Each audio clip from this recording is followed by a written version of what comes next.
Je me souviens de cette nuit comme si elle était gravée dans ma chair. La tempête hurlait dehors, secouant les volets de mon ranch isolé dans les collines de Provence. Et j'ai ouvert la porte à une inconnue trempée jusqu'aux os. Ses yeux noirs suppliants comme ceux d'un animal traqué.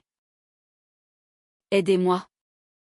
S'il vous plaît » a-t-elle murmuré d'une voix brisée. Et en cet instant, sans le savoir, j'ai invité le chaos dans ma vie tranquille. Mon nom est Capucine. Et j'ai toujours vécu ici. Sur ce ranch hérité de mes parents, où les oliviers dansent avec le mistral et où les secrets se cachent dans les ombres des cyprès. À 32 ans, je menais une existence solitaire, rythmée par le soin des chevaux et les récoltes sporadiques, fuyant les complications des relations humaines après une rupture amère qui m'avait laissé méfiante envers l'amour. Ce soir-là, la pluie tombait en rafales, transformant les chemins en torrents boueux. J'étais seule, comme d'habitude, quand des coups frénétiques ont retenti à ma porte. J'ai hésité. Mon fusil de chasse à portée de main, on n'est jamais trop prudent dans ces régions isolées, mais quelque chose dans ses coups m'a poussé à ouvrir. Elle se tenait là. Maya. Comme elle se présenterait plus tard. Ses cheveux noirs collaient à son visage pâle. Et sa robe légère, inadaptée au climat provençal, laissait deviner une silhouette fragile mais déterminée. Elle tremblait. Non seulement de froid, mais d'une peur viscérale. Je me suis perdue, a-t-elle balbutié en français teinté d'un accent espagnol chantant. Ma voiture est embourbée plus bas. Sans réfléchir. Je l'ai fait entrer. Lui ai tendu une couverture et allumé un feu dans la cheminée. Ses yeux, sombres et profonds comme les nuits andalouses, me fixaient avec une gratitude mêlée de mystère. Elle s'est assise près du foyer, ses mains fines serrant la tasse de thé que je lui ai offerte. Et pour la première fois depuis des années, je me suis sentie vivante. Comme si cette étrangère avait apporté avec elle un vent de changement. Au fil des heures, alors que la tempête faisait rage dehors, nous avons parlé. Maya m'a raconté qu'elle venait de Séville, en Espagne, où elle avait fui une vie étouffante faite de traditions familiales rigides et d'un mariage arrangé qu'elle avait rompu. Ma famille est ancrée dans les vieilles coutumes, a-t-elle dit. Sa voix vibrante d'une passion contenue. Ils ne comprennent pas que l'amour ne se commande pas. J'ai hoché la tête, partageant mes propres blessures, ma rupture avec une femme qui m'avait quitté pour une vie plus conventionnelle à Paris, me laissant avec un cœur barricadé. Nos confessions se sont entrelacées comme les racines des oliviers. Et j'ai senti une connexion naître. Subtile mais électrique. Elle riait de mes anecdotes sur les chevaux capricieux. Et ses histoires de flamenco sous les étoiles espagnoles m'envoûtaient. Cette nuit-là, je lui ai offert la chambre d'amis, ignorant que ce geste simple marquerait le début d'une tempête intérieure bien plus violente que celle au dehors. Le lendemain matin, le soleil perçait timidement les nuages, révélant un paysage lavé par la pluie. Maya s'est levée tôt, insistant pour m'aider avec les chevaux. Ses mouvements étaient gracieux, presque dansants, et je l'ai surprise à murmurer des chansons d'espagnol en brossant un étalon. Vous avez un paradis ici, Capucine, m'a-t-elle dit. Ses yeux pétillants. J'ai souri. Mais une ombre planait, pourquoi une femme comme elle, cultivée et sophistiquée, se retrouvait-elle perdue dans ces collines? Elle évitait les questions sur son passé récent, changeant de sujet avec une habileté qui m'intriguait. Pourtant, je n'insistais pas, après tout. Nous avions tous nos secrets. Les jours suivants, Maya est restée. Sa voiture, soi-disant embourbée, n'était nulle part en vue quand j'ai inspecté les chemins. Elle s'intégrait à ma routine, cuisinant des plats épicés qui embaumaient la maison de saveurs andalouses. Et nos soirées se prolongeaient tard, autour d'un verre de vin local. Je sentais mon cœur s'ouvrir, vulnérable, à cette femme qui semblait comprendre mes silences mieux que quiconque. Un soir, sous les étoiles, elle a posé sa main sur la mienne. Capucine, vous êtes comme ce ranch, forte, mais seule. Laissez-moi vous montrer que la vie peut être plus que cela. Ces mots m'ont transpercé. Et pour la première fois, j'ai envisagé l'amour à nouveau. Un amour interdit par les normes que j'avais intériorisées. Mais les doutes s'insinuaient. Des appels anonymes sur son téléphone, qu'elle raccrochait précipitamment. Et des regards fuyants quand je mentionnais la police pour l'aider à retrouver sa voiture. Une nuit, je l'ai entendu sangloter dans sa chambre, murmurant des noms espagnols comme des prières. Mon instinct me criait de me méfier. Mais mon cœur, ce traître, me poussait à la protéger. J'ignorais alors que Maya portait un secret qui allait ébranler les fondations de ma vie. Au bout d'une semaine, la tension montait. Maya devenait de plus en plus proche. Ses gestes tendres, un effleurement de main. Un regard prolongé éveillant en moi des sentiments que je croyais enfouis. Je n'ai jamais ressenti cela, m'a-t-elle confié un après-midi.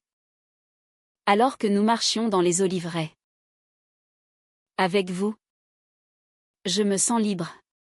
Ces mots étaient comme du miel, mais ils masquaient une amertume que je pressentais. Ce soir-là, un coup de téléphone a tout changé. J'ai surpris Maya au téléphone. Sa voix basse et agitée, non. Je ne reviendrai pas. Laisse-moi tranquille. Ravière. Ravière? Était-ce son ex-mari? Ou pire? Je l'ai confronté. Le cœur battant. Qui est Ravière? Ai-je demandé. Ma voix tremblante de jalousie et de peur. Elle a blêmi. Ses yeux s'emplissant de larmes. C'est mon frère, a-t-elle menti? Je le sentais. Mais je n'ai pas insisté. Préférant croire à l'illusion de notre bulle.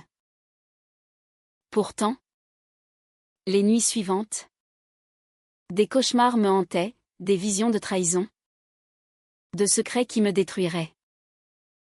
Puis vint le jour où tout bascula. Un homme est arrivé au ranch. Grand, brun, avec un accent espagnol prononcé. Où est Maya? A-t-il tonné. Furieux. Elle s'est cachée derrière moi. Terrifiée. Capucine. Protégez-moi, a-t-elle supplié. L'homme, Ravière, s'est présenté comme son fiancé, affirmant qu'elle avait fui leur mariage pour une folie passagère. Elle est promise à moi depuis l'enfance, a-t-il craché. Et vous? Qui êtes-vous pour l'abriter? Mon monde s'effondrait. Maya. Les larmes aux yeux. Agné, c'est faux. Capucine. Je l'ai quitté parce que je n'aime pas les hommes. Ces mots étaient un aveu. Un choc qui m'a laissé sans voix. La confrontation fut violente en émotion. Ravière a révélé des lettres. Des photos de leur vie en Espagne, où Maya souriait à ses côtés. Elle ment pour tout, a-t-il dit. Elle fuit ses responsabilités. Maya, en pleurs, a admis une partie, elle avait fui un mariage arrangé. Mais Ravière n'était pas seulement son fiancé, il était aussi son complice dans une affaire familiale trouble, impliquant des dettes et des secrets d'héritage. Je ne voulais pas vous impliquer, a-t-elle sangloté. Mais je suis tombée amoureuse de vous. Je me sentais trahie. Furieuse. Sortez tous les deux, ai-je hurlé. Le cœur en miettes. Javier est parti en menaçant. Et Maya s'est effondrée à mes pieds. Cette nuit-là, nous avons parlé jusqu'à l'aube, déversant nos vérités. J'ai partagé ma propre peur de l'engagement, née d'une enfance marquée par l'abandon de ma mère. Maya a confessé son attirance pour les femmes, réprimée par sa culture conservatrice espagnole. Nos blessures se touchaient, créant un lien plus profond que la trahison. Pourtant, la paix était fragile. Les jours suivants, Javier rôdait autour du ranch, envoyant des messages menaçants. Maya voulait partir pour me protéger, mais je refusais, sentant que notre histoire naissante valait le risque. Restez, lui ai-je dit. Nous affronterons cela ensemble. Nos moments d'intimité grandissaient, des promenades main dans la main, des rires partagés autour d'un repas, et des regards qui en disaient plus que les mots. J'apprenais l'espagnol à travers ses histoires, et elle découvrait la sérénité des collines provençales. Mais sous cette idylle, les tensions bouillonnaient.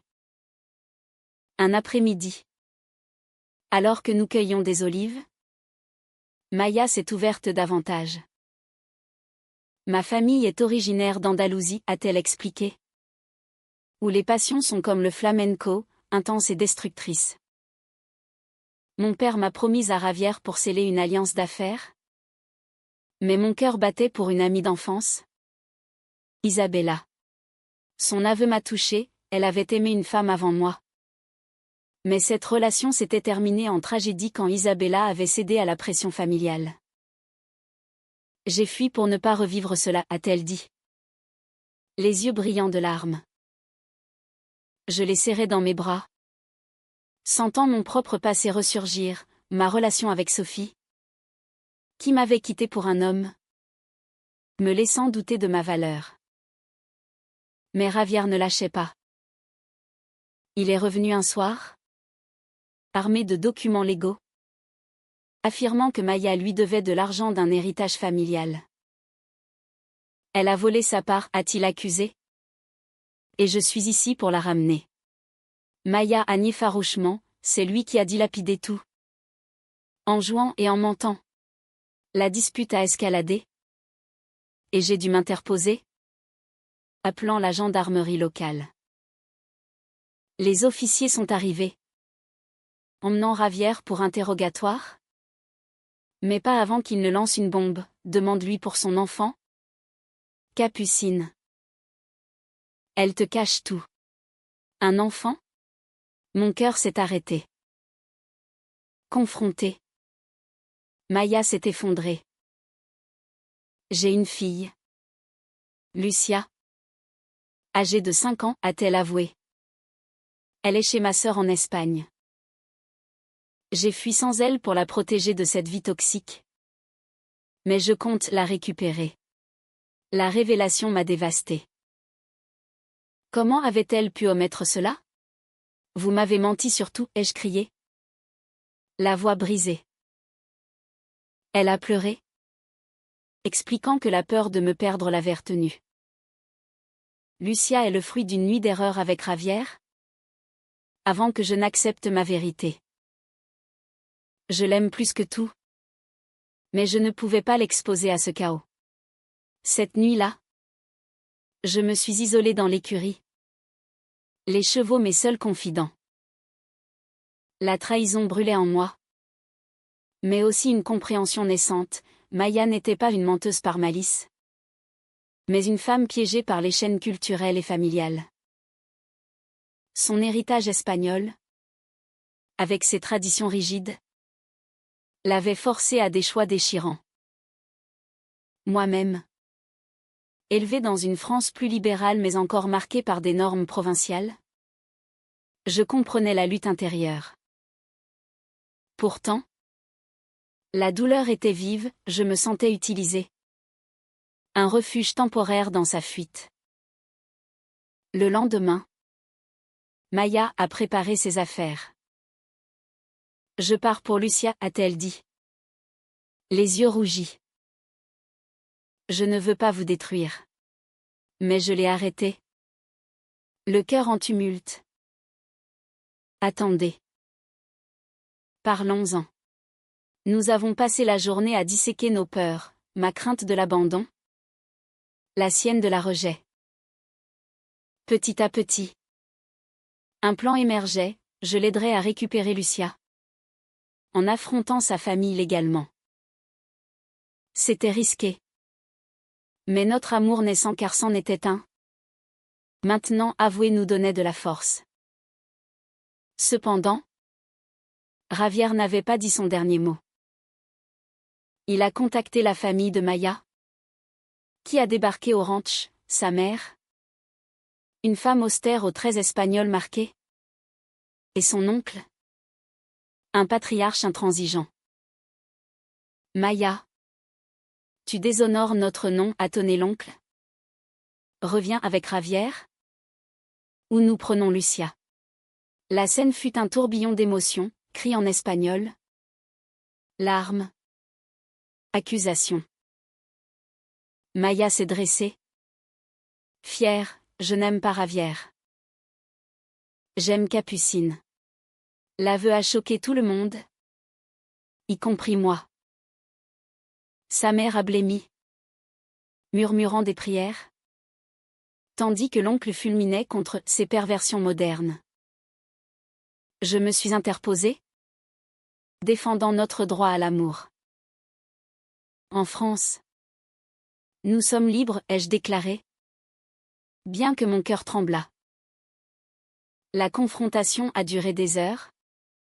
Révélant des secrets familiaux, l'oncle avait lui-même un passé trouble. Ayant forcé des mariages pour cacher des dettes. Maya. En larmes. A confronté sa mère, vous saviez pour Isabella. Et vous m'avez laissé souffrir. La mère. Brisée.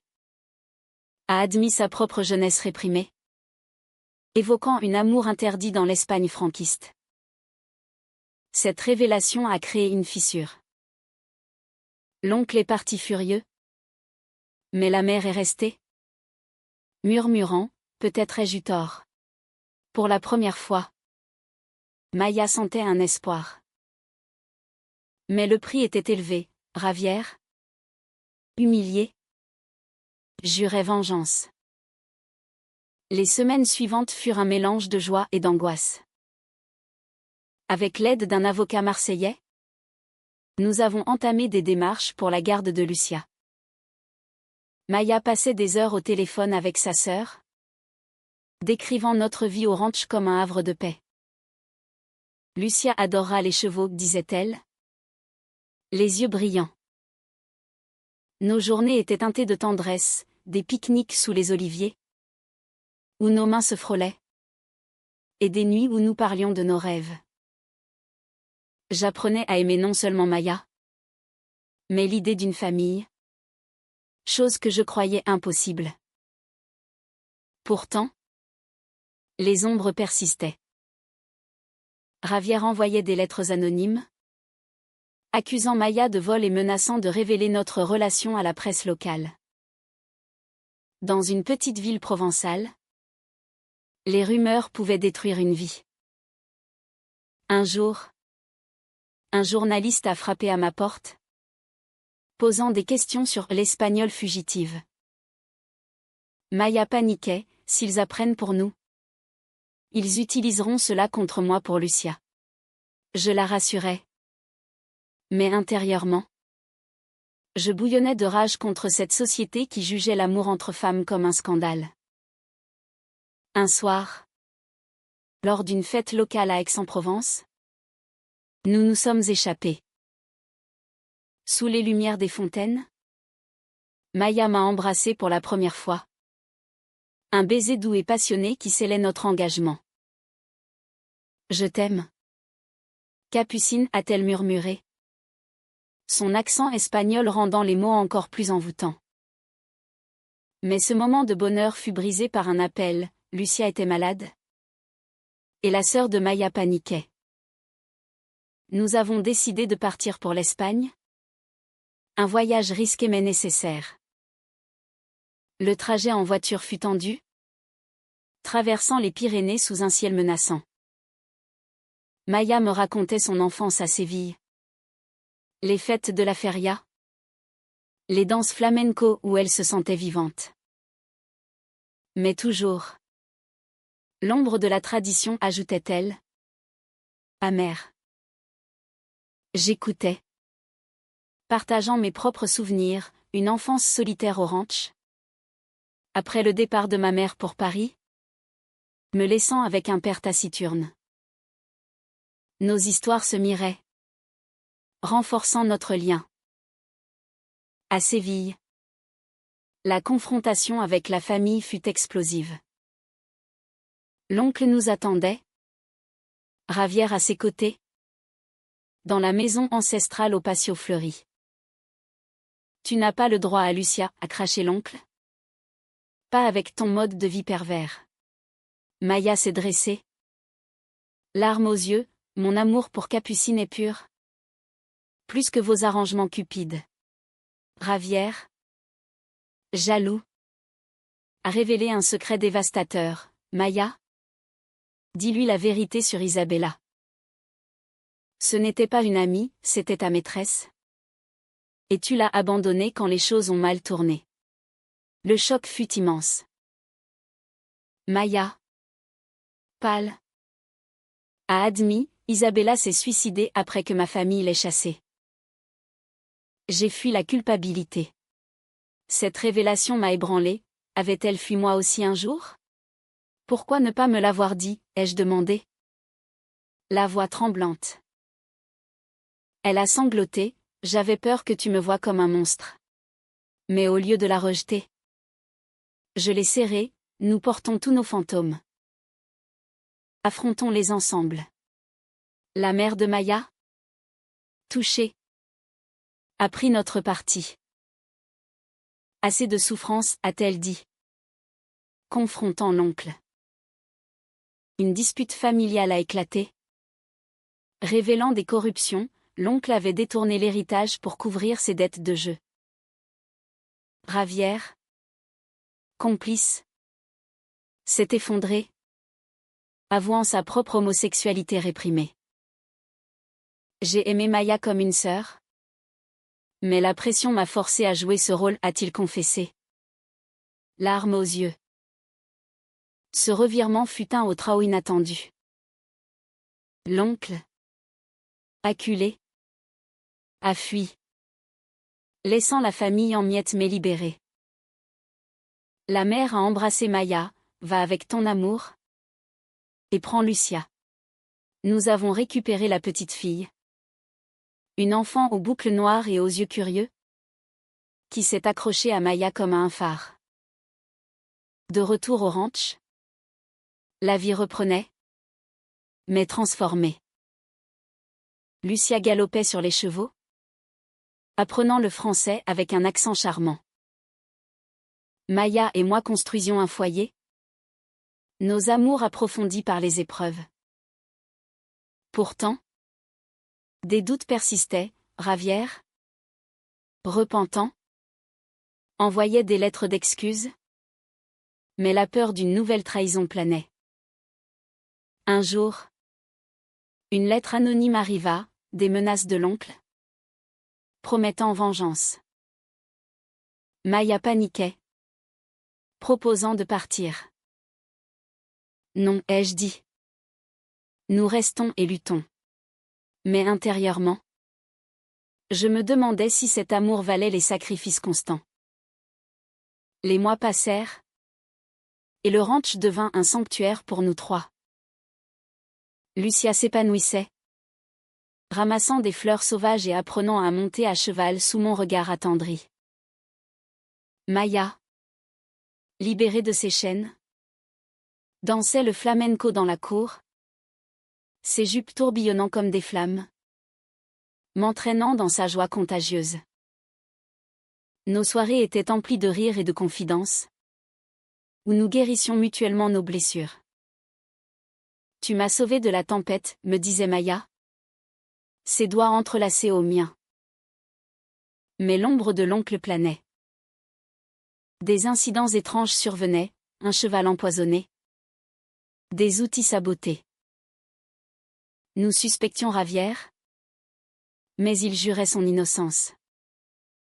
Un soir, Maya reçut un appel, l'oncle, ruiné, exigeait de l'argent en échange de la paix.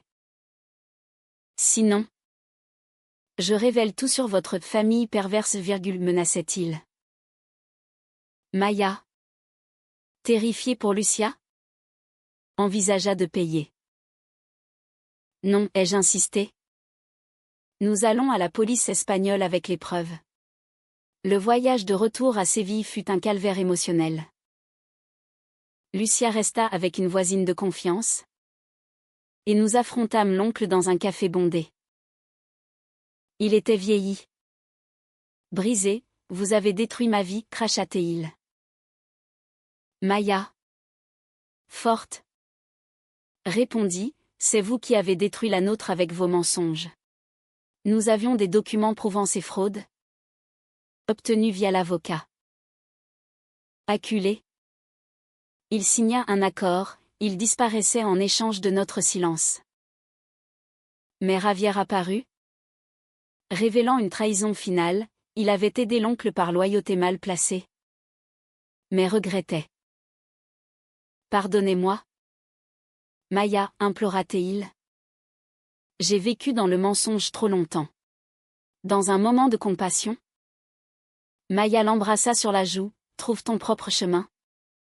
Comme je l'ai fait. Ce pardon fut cathartique, libérant Ravière de ses chaînes intérieures. De retour au ranch, une paix profonde s'installa. Pourtant, un dernier conflit intérieur m'assaillit. Un soir, seul sous les étoiles, je me questionnais, étais-je prête pour cette vie? Lucia m'appelait Tata Capucine, et Maya me regardait avec un amour infini. Mais les cicatrices des trahisons passées me hantaient. Et si tout recommençait, confiai-je à Maya. Elle me serra, l'amour vrai endure les tempêtes. Nous l'avons prouvé. Un matin, une surprise, la mère de Maya arriva. Valise en main. Je veux connaître ma petite fille, dit-elle. Les yeux humides.